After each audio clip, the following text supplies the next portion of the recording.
सनातन धर्म को बीमारी बताने वाले तमिलनाडु के सीएम एमके स्टालिन के बेटे उदयनिधि पर सीएम मनोहर लाल ने ट्वीट करते हुए लिखा कि सनातन धर्म तो अमिट है, किंतु इसे मिटाने वाली सोच का अंत सुनिश्चित है। विश्व के सबसे प्राचीनतम सनातन धर्म को लेकर कांग्रेस और उसके सहयोगी दलों यानी कि इंडिया में से एक डीएमके के उदयनिधि स्टालिन ने जिस घृणित मानसिकता का परिचय दिया है, उसके लिए देश तुम्हें माफ नहीं करेगा। इतिहास गवाह है कि सनातन को मिटाने वाले खुद ही मिट गए और उनका नाम लेने वाला धरती पर अब कोई नहीं बचा।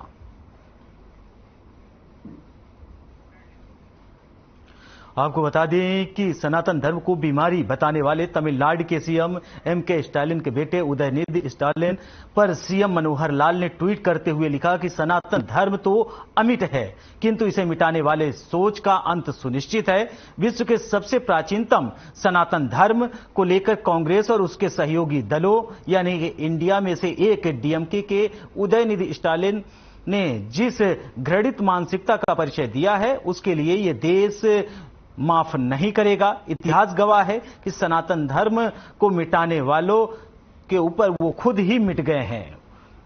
आपको बता दें कि सीएम मनोहर लाल ने ट्वीट करते हुए एमके स्टालिन के बेटे उदयनिधि स्टालिन के ऊपर कटाक्ष करते हुए तमाम गंभीर आरोप लगाए हैं। उन्होंने कहा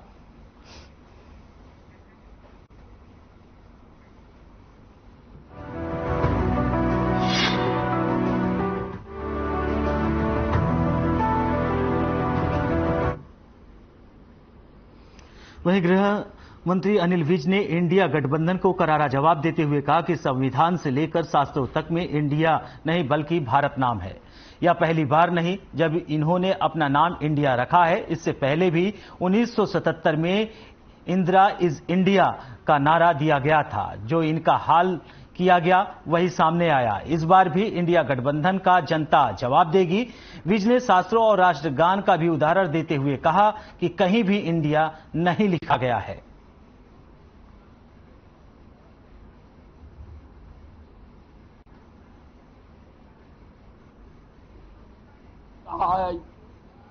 धर्म से भारत के संविधान के पहले अनुच्छेद में ही लिखा हुआ है, we the people of India that is Bharat, यानी हम इंडिया के लोग जो कि भारत है, यानी जिसका नाम भारत है, पूरी तरह से स्पष्ट किया गया है। अब अगर किसी का कोई प्रचलित नाम और है और असली नाम कोई और है, तो असली नाम से पुकारने पर इतराज क्यों? किस बात का इतराज? हमारे किसी भी शास्त्र में इंडिया का उपयोग नहीं हुआ। हमारे किसी भी वेदों में, उपनिषद में, गीता में, रामायण में, गीता जी में भी कहा है यदा यदा ही धर्मस्य ग्लानिर्भवति भारत। वहां पर भवती इंडिया क्यों नहीं कहा गया? और हमारा जो राष्ट्रीय गान है जन गण मन अधिनायक जाया है, भारत भाग्य विधाता, वहां इंडिया भाग्य विधाता क्यों नहीं लिखा गया? और ये जो I.N.D.I.A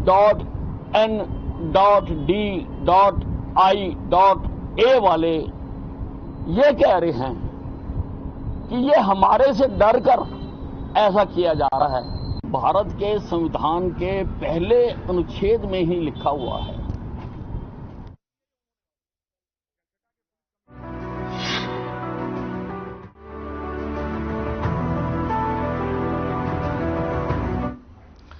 तमिलनाडु के सीएम एमके स्टालिन के बेटे उदयनिधि के सनातन धर्म पर दिए बयान पर कैबिनेट मंत्री कंवरपाल गुर्जर ने अपनी प्रतिक्रिया दी है और उन्होंने कहा कि बेहद गैर जिम्मेदाराना बयान है, वह बहुत गलत भी है। मैं इसकी निंदा करता हूं। कांग्रेस, आम आदमी पार्टी और जो भी दल साथ चल रहे हैं, इनके साथ मिलकर काम कर रहे हैं, सहयोग बना रहे हैं, जिम्मेदार ये लोग भी हैं। ये केवल सत्ता की भूख नहीं, ये सब साथ चल रहे हैं। वो भी इसके साथ ही जितना दोषी उदयनिधि स्टालिन है, उतना ही कांग्रेस और आम आदमी पार्टी और इनके साथ के जो भी गठबंधन के लोग हैं, वो सभी जिम्मेदार हैं।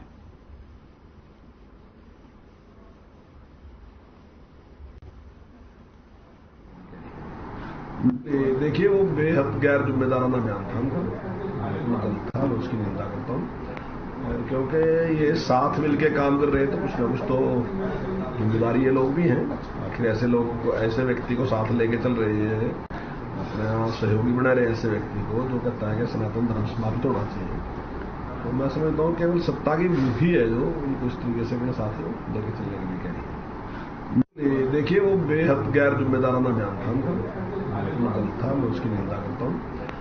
क्योंकि ये साथ मिलके काम कर रहे हैं तो कुछ ना कुछ तो जिम्मेदारी ये लोग भी हैं। आखिर ऐसे लोग, ऐसे व्यक्ति को साथ लेके चल रहे हैं, अपना सहयोगी बना रहे हैं ऐसे व्यक्ति को जो कहता है कि सनातन धर्म समाप्त होना चाहिए। तो मैं समझता हूँ केवल सत्ता की भूख ही है जो उनको इस तरीके से अपने साथ लेके चलने के लिए कह रही है। देखिए, वो बेहद गैर जिम्मेदाराना बयान था उनका, बिल्कुल गलत था, मैं उसकी निंदा करता हूँ। क्योंकि ये साथ मिलके काम कर रहे हैं तो कुछ ना कुछ तो जिम्मेदारी ये लोग भी हैं। आखिर ऐसे लोग, ऐसे व्यक्ति को साथ लेके चल रहे हैं, अपना सहयोगी बना रहे हैं ऐसे व्यक्ति को जो कहता है कि सनातन धर्म समाप्त होना चाहिए। तो मैं समझता हूँ केवल सत्ता की भूख ही है जो उनको इस तरीके से अपने साथ लेके चलने के लिए कह रही है। देखिए, वो बेहद गैर जिम्मेदाराना।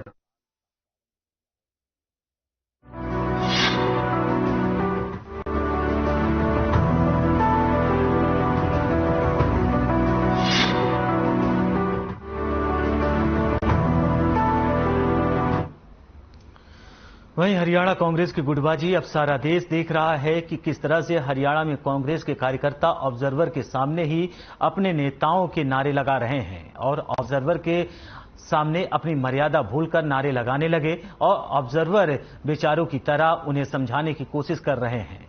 जहां कांग्रेस के नेता इस नारेबाजी को अपने नेता के प्रति व पार्टी के प्रति उत्साह बता रहे हैं, तो वहीं ऑब्जर्वर इसमें कोई भी जवाब देने से बच रहे हैं। इस बारे में हुड्डा ग्रुप के सदस्यों का कहना है कि आज एक खुशी की बात है कि एआईसीसी के ऑब्जर्वर हमारी बात सुनने आए हैं, जिसके हर एक कार्यकर्ता की बात सुनी जाएगी और आगे की तैयारी उस हिसाब से की जाएगी।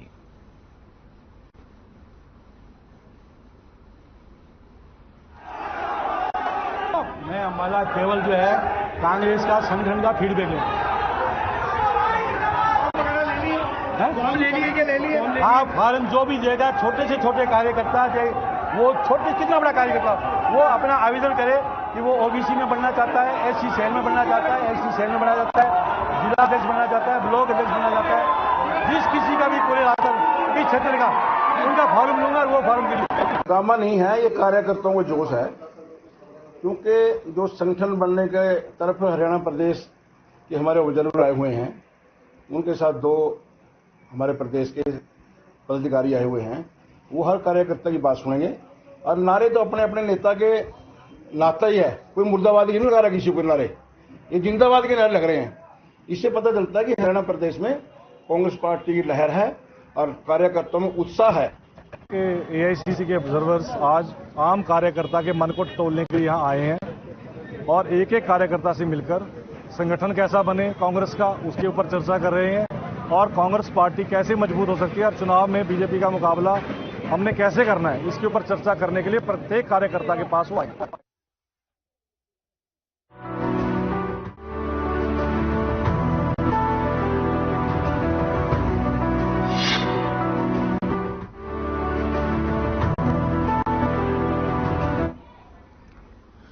यमुनानगर की सीआई टीम को बड़ी सफलता मिली है। टीम ने दो ऐसे ठगों को पकड़ा है जो मौका देखकर घर में घुसते थे और महिलाओं को भूत प्रेत और चंदा मांगने के बहाने ठग कर फरार हो जाते थे।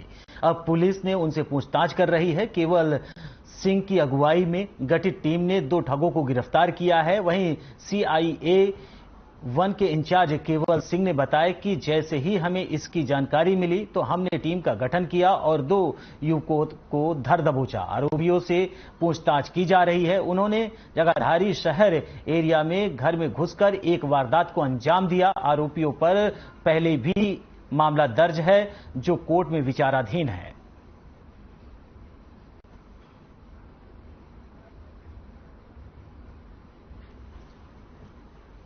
बुढ़िया गेट चौकी एरिया है, उसमें दो जो युवक थे, एक उसमें बड़ा व्यक्ति था, एक उसमें नया सी उम्र का जो लड़का था, एक घर में जाकर एक बुजुर्ग महिला को पूजा के बहाने और उसको डर भय दिखाकर, भूत प्रेत का डर भय दिखाकर उसकी बालियां धोखाधड़ी करके ये ले गए थे वहाँ से। और चंदा मांगने के बहाने ये उस एरिया में घूम रहे थे। तो उसी के अनुरूप माननीय पुलिस अधीक्षक महोदय यमुनानगर ने जो कार्रवाई थी CIA 1 को सौंपी थी और CIA 1 की टीम ने वह PP जो चौकी इंचार्ज है उनकी टीम ने संयुक्त कार्रवाई करते हुए 2 लड़के जो हमारे पास ही हैं, हर्ष और शेष सिंह, इनको गिरफ्तार किया गया, इनकी पहचान की गई और गिरफ्तारी के बाद दोनों से पूछताछ की गई। तो पूछताछ में इन्होंने वारदात में संलिप्त होना स्वीकार कर लिया और दोनों से जो उसकी महिला की बालियां थी वो बरामद कर ली गई हैं और बरामदगी के बाद आज इनको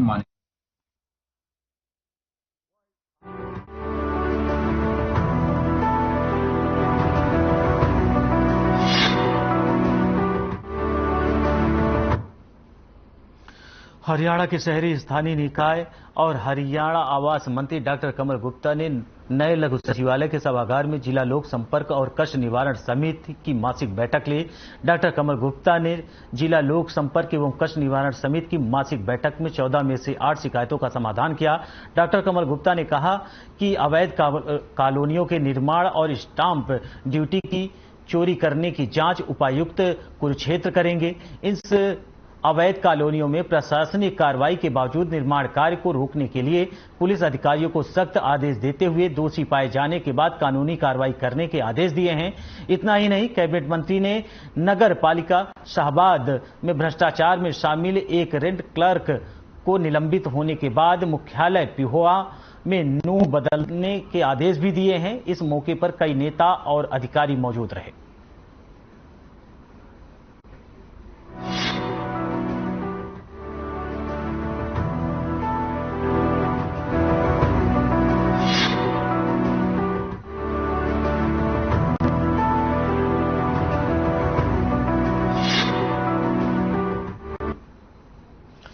देश के पूर्व उप प्रधानमंत्री ताऊ देवीलाल की जयंती 25 सितंबर को कैथल में आयोजित की जाएगी, जिसका न्योता देने के लिए इनेलो नेता पदाधिकारी पूरे प्रदेश भर में जा रहे हैं। इसी कड़ी में इंडियन नेशनल लोकदल के युवा नेता अर्जुन चौटाला कुरुक्षेत्र के कस्बा शाहबाद पहुंचे, जहां उन्होंने करीब 12 से अधिक गांव में जाकर लोगों को 25 सितंबर को होने वाली सम्मान रैली का न्योता दिया। वहीं इनेलो युवा नेता अर्जुन चौटाला ने कहा कि पूरे प्रदेश भर में कार्यकर्ता पदाधिकारी गांव-गांव जाकर लोगों की रैली के लिए न्योता दे रहे हैं। वहीं उन्होंने कांग्रेस के हुड्डा और सुरजेवाला समर्थकों के बीच हुई झड़प पर तंज कसते हुए कहा कि अभी तो शुरुआत है, आगे आगे एक दूसरे पर चप्पल फेंकने का भी काम करेंगे।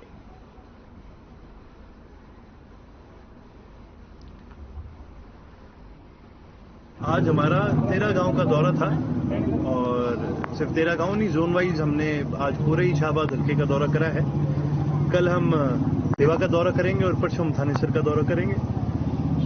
और अभी तो हम गांव-गांव जाके सभी साथियों को निमंत्रण देने का काम कर रहे हैं कि ज्यादा से ज्यादा साथी 25 तारीख आए। और बड़ा ही अच्छा रिस्पांस मिला है, सभी गांव से आश्वासन मिला है और हमारा कार्यकर्ता बड़ा उत्साह के साथ 25 सितंबर की तैयारी कर रहा है। नरेगा कुरुक्षेत्र मतलब उसके बारे में क्या बताएंगे? अभी तो देखियो, अभी तो हैं जुत्तम जूत होंगे, थोड़े दिन और रुको। अभी तो थप्पड़ मुक्के हुए हैं, थोड़े दिन में एक दूसरे पे चप्पल फेंकने का काम करेंगे। देखिए जी, कांग्रेस एक संगठन ऐसा है जो आज खत्म हो लिया क्योंकि इनके आपस की लड़ाई नहीं मुकी और इनके आपस की लड़ाई मुकनी बंद भी नहीं होगी, क्योंकि जो ये लोग हैं इनकी कांग्रेस में आते तो ऐसे लोग हैं जिनकी बागडोर बीजेपी के हाथ में है। विंदर सिंह हुड्डा के आज के दिन बागडोर जो है वो बीजेपी के हाथ में है।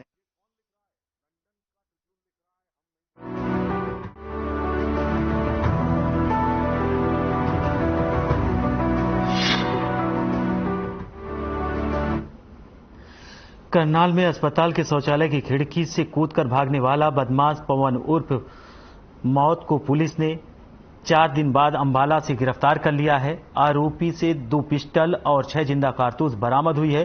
फरार होने के बाद आरोपी ने अपने बाल भी कटवा लिए ताकि उसे कोई पहचान न सके। पुलिस उसे कोर्ट में पेश कर आगामी कार्रवाई में जुट गई है।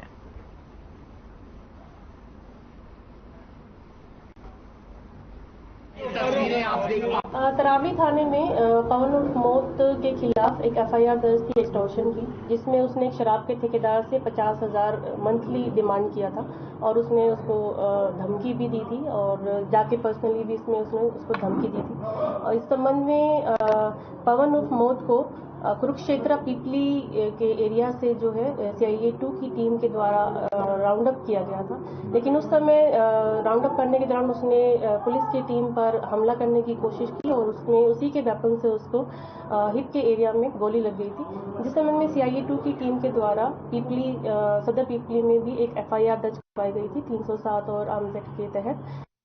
आप देख पा रहे हैं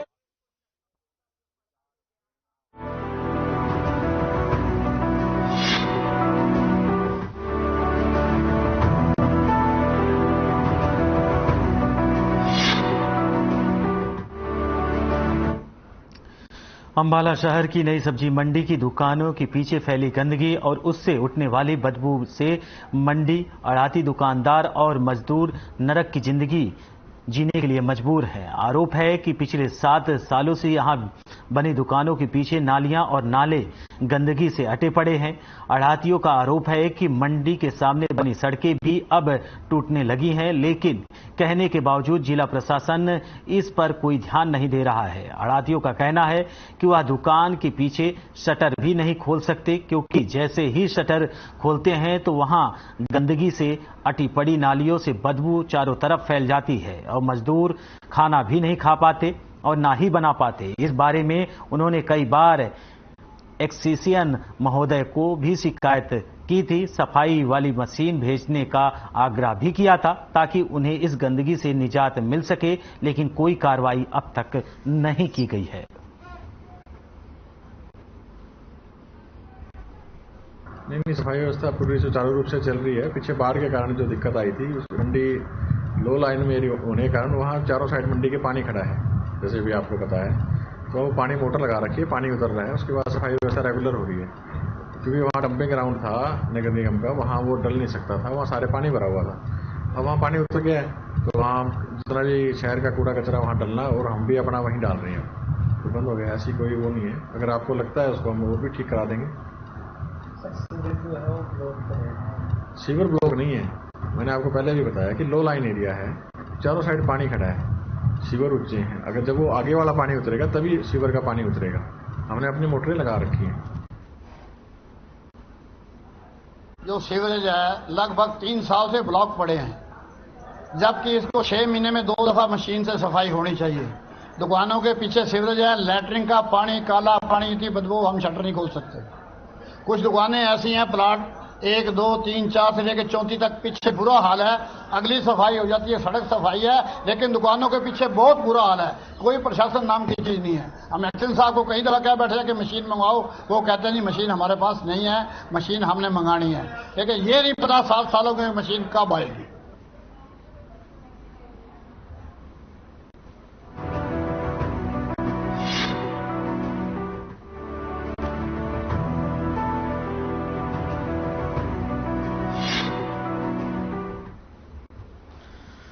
पानीपत में दर्दनाक सड़क हादसे में 10वीं कक्षा की छात्र रीस की दर्दनाक मौत हो गई। दरअसल 10वीं कक्षा के 2 छात्र स्कूटी पर सवार होकर स्कूल से लौट रहे थे, तभी अचानक सड़क पर खड़ी कार में बैठे चालक ने कार की खिड़की खोल दी, जिससे स्कूटी टकरा गई और स्कूटी का संतुलन बिगड़ गया, जिसके कारण रोड पर गिर गए। वहीं पीछे से आ रही बस ने उसे अपनी चपेट में ले लिया। फिलहाल पुलिस मामले की जांच में जुट गई है।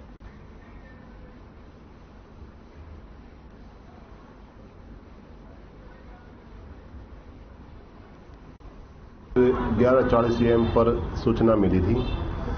लाल बत्ती के पास फायर ब्रिगेड का जो ऑफिस है, वहां पर 2 स्कूल के बच्चे जो स्कूटी पे जा रहे थे, उनका एक्सीडेंट हो गया है। एक गाड़ी खड़ी थी आगे, गाड़ी वाले ने खिड़की खोल दी और वो साइड में जाने लगे। जो पीछे से बस आ रही थी तेज रफ्तारी से, और बस की बच्चे के टक्कर लगी। जो ऋषि है लड़का स्टूडेंट है, वो एक्सपायर हो गया। एक बच्चा जो दूसरा है जसनदीप, उसको भी कुछ चोटें लगी है।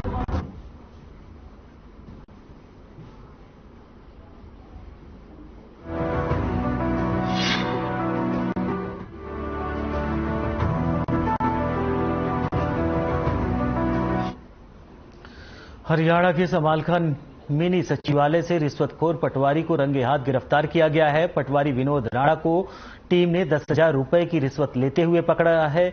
वैसे विजिलेंस इंस्पेक्टर हेमराज ने जानकारी देते हुए बताया कि तहसील समालखा में कार्यरत पटवारी विनोद राणा को इंतकाल करने की वजह से 10,000 की रिश्वत लेते रंगे हाथों गिरफ्तार किया गया है। उन्होंने कहा कि पटवारी विनोद के खिलाफ इंतकाल की आवाज में पैसे मांगने की शिकायत मिली थी, जिसके बाद anti corruption bureau inspector Hemraj कार्रवाई करते हुए पटवारी विनोद कुमार को रंगे हाथों गिरफ्तार किया है। पटवारी विनोद राणा के पास पट्टी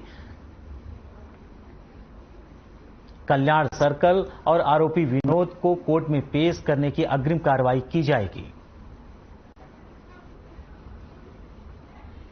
विनोद कुमार है, एक पटवारी विनोद कुमार है, तहसील समालखा से है।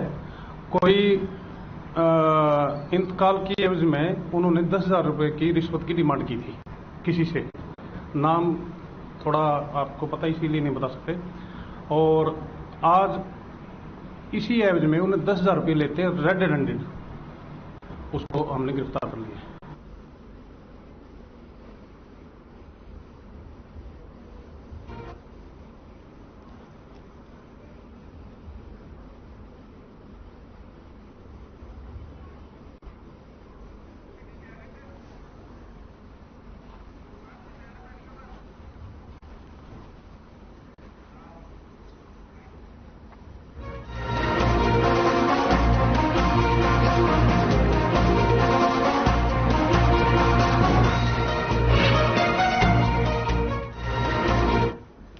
मुख्यमंत्री मनोहर लाल हाजी के ढाड़ा कला पहुंचे, जहां सीएम ने गांव के स्थानीय मंदिर में पूजा अर्चना कर जनसंवाद कार्यक्रम की शुरुआत की।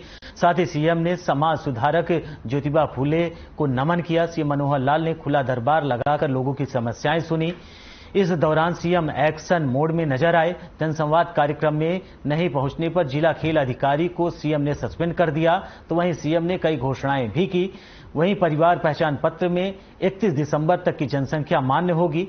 वहीं ढाड़ा कला के लिए सामुदायिक भवन और लाइब्रेरी को मंजूरी दी गई है। धानक समाज के लिए धर्मशाला बनाई जाएगी। 4 एकड़ की जमीन देने पर गौशाला बनाई जाएगी। 21 लाख रुपए मुख्यमंत्री ने अपने निजी कोष से दिए हैं और ढाड़ा खुर्द के प्राथमिक स्कूल को मॉडर्न संस्कृत स्कूल बनाने की फिजिबिलिटी देखी जाएगी।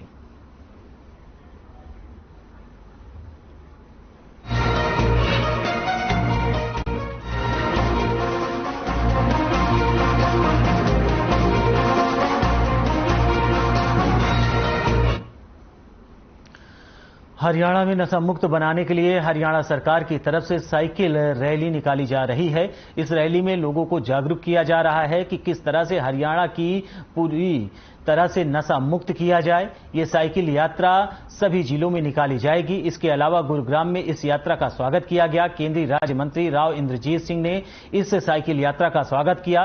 केंद्रीय राज्य मंत्री ने कहा कि इस तरह की यात्राओं से लोगों को जागरूकता मिलती है और ये एक बड़ा कदम है कि किस तरह से नशा से हरियाणा को मुक्त बनाया जाए। वहीं केंद्रीय राज्य मंत्री ने भी कहा कि एक राष्ट्रीय एक चुनाव एक बड़ा कदम है और उन्होंने आगे कहा कि विपक्ष अपना काम करता है, लेकिन अभी तक मोदी पर जिसने भी सवाल उठाया वो खुद ही हार गया।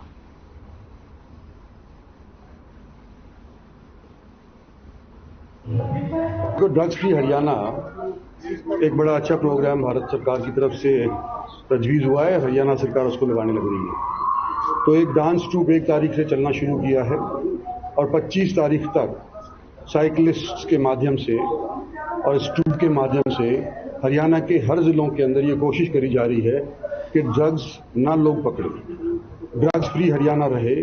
इसका ये जो प्रोग्राम है उसके एक सांस्कृतिक प्रोग्राम के अंदर शाम के वक्त मैं यहाँ पे आया था, लुत्फ लिया सांस्कृतिक प्रोग्राम का और मैं समझता हूँ इसका सकारात्मक प्रभाव हो।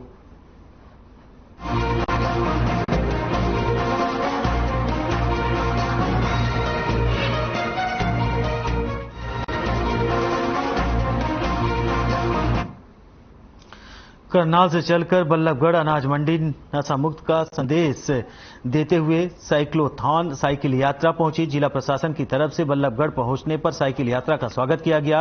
इस मौके पर विधायक नरेंद्र गुप्ता, विधायक नयनपाल रावत समेत एसडीएम त्रिलोक चंद, डीसीपी राजेश दुग्गल सहित अन्य अधिकारी और भाजपा सहित कई कार्यकर्ता और स्थानीय लोग उपस्थित रहे।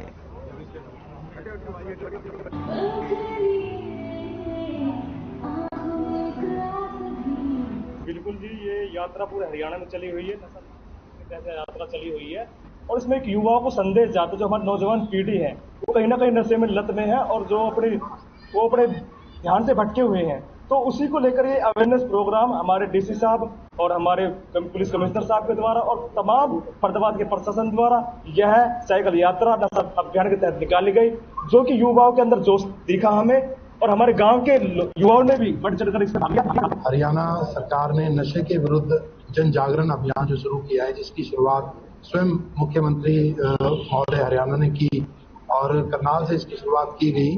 वो साइकिल यात्रा, वो साइक्लोथॉन आज फरीदाबाद में प्रवेश कर रही है। फरीदाबाद में करीब 30-35 किलोमीटर इसका रूट रहेगा और काफी बड़ी संख्या में इसमें हमारे युवा साथी भाग ले रहे हैं। हमारे पुलिस के भी बहुत सारे साथी, हमारे महिला कांस्टेबल्स और बाकी अन्य जो रैंक्स हैं वो सभी इसमें भाग ले रहे हैं। इस रैली का मकसद नशे के विरुद्ध जागरूकता पैदा करना है, जन जागरण अभियान इसको बनाना है।